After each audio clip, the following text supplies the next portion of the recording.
ప్రతి అక్షరం ప్రజల పక్షం. HR9 న్యూస్ టీవీకి స్వాగతం, సుస్వాగతం. ఎప్పుడూ 1972-75లో బీకాంలో విద్యాభ్యాసాన్ని అభ్యసించి ఇప్పటికీ 50 ఏళ్లు గడిచిన ఆనాటి తీపి జ్ఞాపకాలను నేడు నెమరవేసుకుంటూ 50 ఏళ్ల నాటి జ్ఞాపకాలను గుర్తు చేసుకుంటూ ఆనాడు చదివిన ఊర్లోనే ఆత్మీయ సమ్మేళన కార్యక్రమాలు నిర్వహించి ఒకరిని ఒకరు కలుసుకొని కర్మయం తన్మయం చెందారు ఆనాటి పూర్వపు విద్యార్థులు. హిందూపురం పట్టణంలోని SDH కాలేజీలో 1972 నుంచి 75 సంవత్సరంలో బీకాం పూర్తి చేసుకున్న ఆనాటి పూర్వ విద్యార్థులు వయసు మీద పడినప్పటికీ స్నేహానికి అడ్డురాదు. వయసు అనే విధంగా ఎక్కడెక్కడో స్థిరపడినప్పటికీ అందరూ ఏకమై ఒకచోట సమావేశమై తమ తీపి జ్ఞాపకాలను గుర్తు చేసుకుంటూ కుటుంబ వాతావరణాన్ని తలపించేలా ఒకరికొకరు ఆత్మీయతలను పంచుకున్నారు. ఈ సందర్భంగా ఆనాటి గురువులైన కళాశాల లెక్చరర్లు సుబ్బారావు, కృష్ణమూర్తిలను పూర్వ విద్యార్థులు ఘనంగా పూలమాలలు, శాలువాలతో సత్కరించి తమ గురుభక్తిని చాటుకున్నారు. అనంతరం పట్టణంలోని అంధ విద్యార్థుల పాఠశాలలో విద్యార్థులకు పాలు, పండ్లు, బ్రెడ్లు పంపిణీ చేసి తమ సేవాభావాన్ని, మానవత్వాన్ని చాటుకున్నారు. ఈ కార్యక్రమంలో జిల్లా రిటైర్డ్ జడ్జి సూర్యనారాయణ గౌడ్, కెంపుల లక్ష్మీనారాయణ, సూర్యప్రకాశ్రావు, భరత్ రాజ్, చంద్రశేఖర్, భాషా, చక్రవర్తి తదితరులు పాల్గొన్నారు. కుటుంబ సభ్యులకు,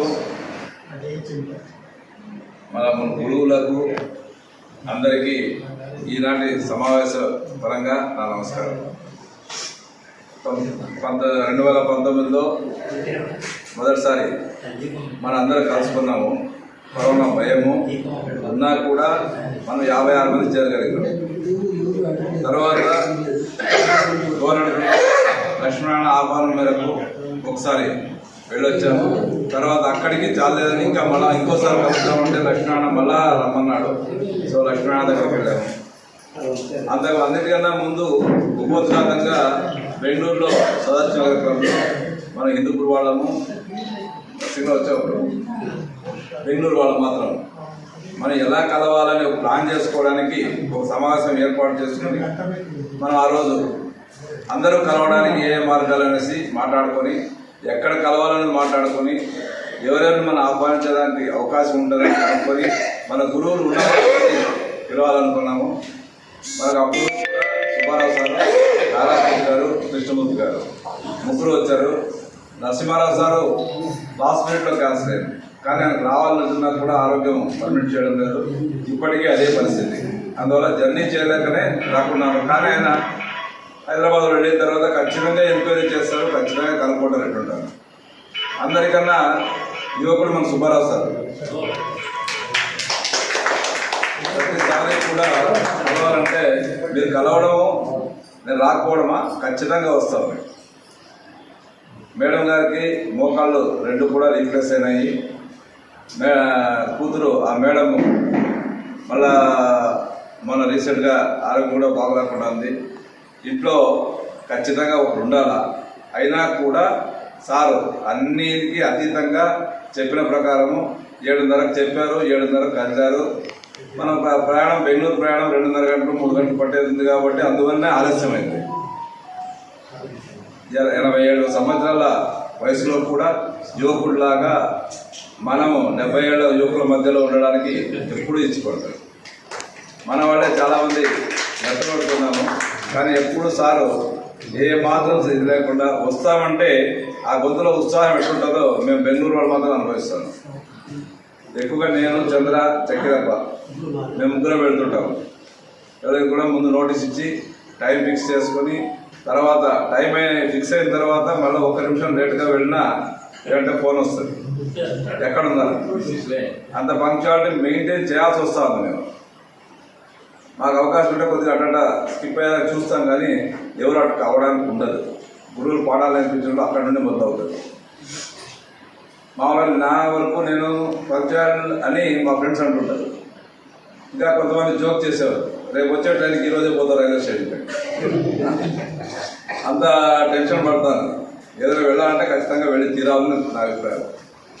ఇలా మనం అందరం కలుసుకుంటూ అందరము కలుసుకుంటున్నాం. ఈసారి దీని లాస్ట్ టైం మనము తాడిపత్రి మీటింగు హైలైట్ సుదర్శన్, శ్రీమతి సుదర్శన్ ఇద్దరు అసలు మొదటిసారి ఆమె ధైర్యం చేసి ఇంతమంది మధ్యలో నేను ఎట్లా సంకోచపడకుండా పుట్టింటి దగ్గరైనా కూడా అది కాస్త స్కిప్ చేసి అక్కడే ఉండి మళ్ళీ సాయంకాలం వెహికల్లో రండి నేను వస్తానని చెప్పొచ్చేది. కానీ అందరితో పాటు ఉన్నారు. ఈరోజు చెప్తాను కొంచెం ఇన్కరెక్ట్గా ఉన్నా కూడా మీరందరూ బాగా చూసుకున్నాను నన్ను. ఆమె ఇచ్చిన ప్రోత్సాహం వల్ల మనకు ఇంకా కొంతమంది కుటుంబ సభ్యులు కలిసే అవకాశం వచ్చింది. కొంతమంది స్కిప్ చేసేదానికి అవకాశం ఉన్నా కూడా వాళ్ళకి అవకాశం లేకుండా అందరూ వచ్చి అందరినీ సంతోషపరిచారు. నార్మల్గా మేము ఇందులోనే పిలిచాం కానీ ఆహ్వానం స్పెసిఫిక్గా ఫ్యామిలీస్ అని లేదు. లాస్ట్ టైం వీళ్ళు ఒక నలుగురు అయ్యేటప్పటికీ మళ్ళీ ఇంకా బాగుంటుందని మోటివేట్ చేయమన్నారు. మేము ఫెయిల్ అయినాం. ముఖ్యంగా ఆర్గనైజర్సే ఫెయిల్ అయినాం.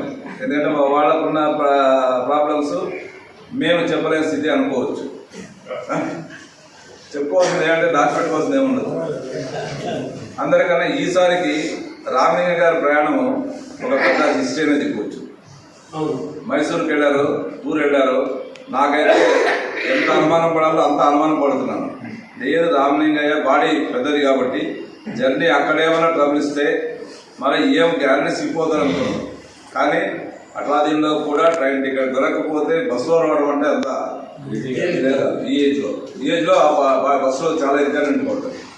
ఏమాత్రం సంకోచించకుండా లాస్ట్లో మనకు సాయంకాలమే తెలిసింది బస్సులో వస్తున్నారు.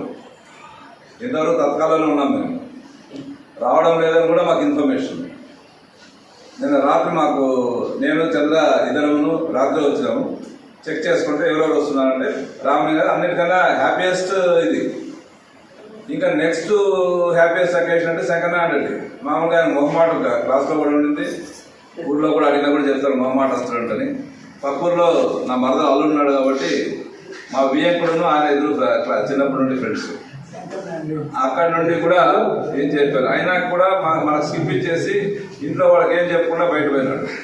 నేను ఫోన్ చేసి ఆమెకు చెప్పాను, మా రాజప్ప వియ్యంకుడు నేను వస్తానని చెప్పాడంటే అలా ఇప్పుడే పోయినారన్నా అనేసి అన్నారు. కానీ ఆమె ఏమైందో కానీ పంపించింది.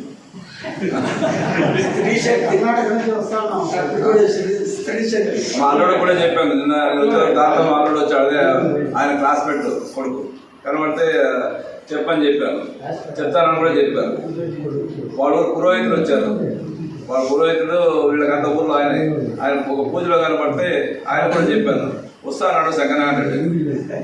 కాబట్టి ఇన్ని ప్రయత్నాలు చేసి మనం 31 మంది ఇక్కడ కలవడానికి ఇదైంది. ప్రతి వాళ్ళు కూడా కలవడానికి సంతోషంగానే వస్తారు. ఉన్నంతసేపు కూడా ఇంకోసేపు ఉంటే బాగుంటుంది అనే దీంతోనే మనం ఊరోజు పోతున్నాం.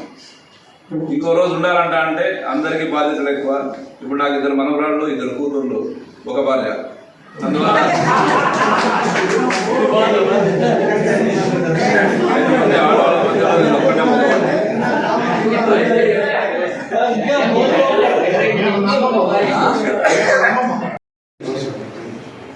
ఆనందమే పరమావధి.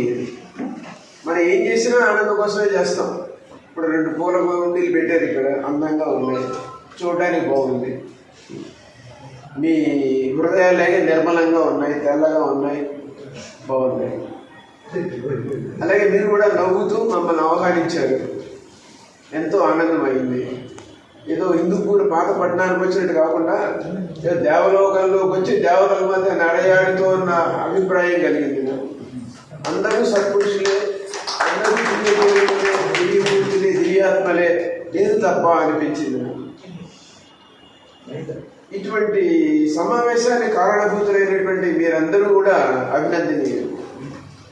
ముఖ్యంగా చెక్కీరప్ప గారు, సూర్యనారాయణ గౌడ్ గారు, చంద్రశేఖర్ గారు, లక్ష్మీ అండ్ గారు, మిగిలిన పెద్దలు వీళ్ళందరూ అంటున్నారు మెసేజ్ ఇచ్చినా రావడం లేదు అంటున్నారు. మీరందరూ కూడా ఒక క్లోజ్ నీట్ యూనిట్గా ఉండి ఏదో విధంగా పరస్పర అభిప్రాయాలు వ్యక్తపరచుకోవడం, ఎక్స్చేంజ్ చేసుకోవడం చేస్తే బాగుంటుంది. మోడీ గారు లాంటి వాళ్ళకి 1,000,000 మంది ఉన్నారంటారు.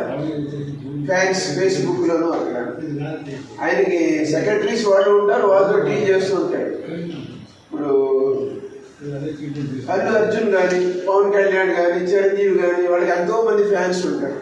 వాళ్ళు ఎలా మెయింటైన్ చేస్తారు? వాళ్ళు అందరితోనూ మాట్లాడతారా? కానీ వాళ్ళందరూ వాళ్ళ మనసులో ఉంటారు. అంటే వ్యక్తి సమూహం అనేది శక్తి. ఒక్కడు అయితే మనకి బలహీనత. మనం అందరం కలిసినప్పుడు ఇక్కడ ఒక శక్తి, ఇక్కడ ఒక్కొక్కడు ఉంటే బలహీనత. మీ అందరూ ఈ ఐకమత్యాన్ని, ఈ పెద్ద మనిషిని నిలబెట్టుకుని బతుకున్నంతకాలం ఇలాగా కలిసి ఉండి అభిప్రాయాలు తెలుసుకుంటూ ముందుకు సాగిపోవాలని నా కోరిక. ఇప్పుడు నందనవనము ఏలను చెలి చెంతనుండగా వేరే స్వర్గము ఏలను ఉంటాయి. మరి ప్రేమించే భార్య పక్కన ఉంటే మీరు ప్యారిస్ వెళ్ళకల్లా, ఇంకో తోడకాయకల్లా అదే ఉంది, ఇక్కడే ఆనందం పొందవచ్చు. అది లేకపోతే మీరు ఎక్కడికి వెళ్ళినా ఏమి ఉండదు. అంచేత మన మనసు ముఖ్యము అని చెప్తారు అక్కడ. మరి మనసును మనం కంట్రోల్ చేసుకోవాలంటే ఏం చేయాలి? మనసు ఏం చేస్తుంది? ఆలోచిస్తుంది. మన శారీరకంగా చేసిన శారీరక శ్రమ, ఫిజికల్ వర్క్. మనసుతోనే శ్రమ thought is work done by mind. ఈ థాట్ అనేక విధాలుగా ఉంటుంది. ఈ ఆలోచనే మన యొక్క అంతర్గత ప్రేరణ. ఈ ఆలోచన లేకపోతే మనం ఉండం. ఈ ఆలోచన మనం అదుపులో పెట్టుకోవాలి. ఎప్పుడు మనకి చెడు ఆలోచనలు వస్తూ ఉంటాయి. ఎదుటివాడు ఎప్పుడు పోతాడు, వాడి ఆస్తి నాకు ఎప్పుడు వస్తుంది, లేకపోతే అమ్మ ఎప్పుడు పోతుంది, చేతికి డబ్బులు భోషానికి ఎప్పుడు వస్తుంది, ఇటువంటి ఆలోచనలు ఎక్కువైపోయాయి. అంటే మెటీరియలిజం ఎక్కువైపోయింది, స్పిరిచువాలిటీ తగ్గింది. తర్వాత పూర్వకాలంలో కార్తీక సంతర్పణ, ఉసిరి చెట్టు కింద భోజనం అని ఇప్పుడు మీరు కలిసినట్టుగానే అందరూ కలిసేవారు. అనేక కుటుంబాలు కలిసేది.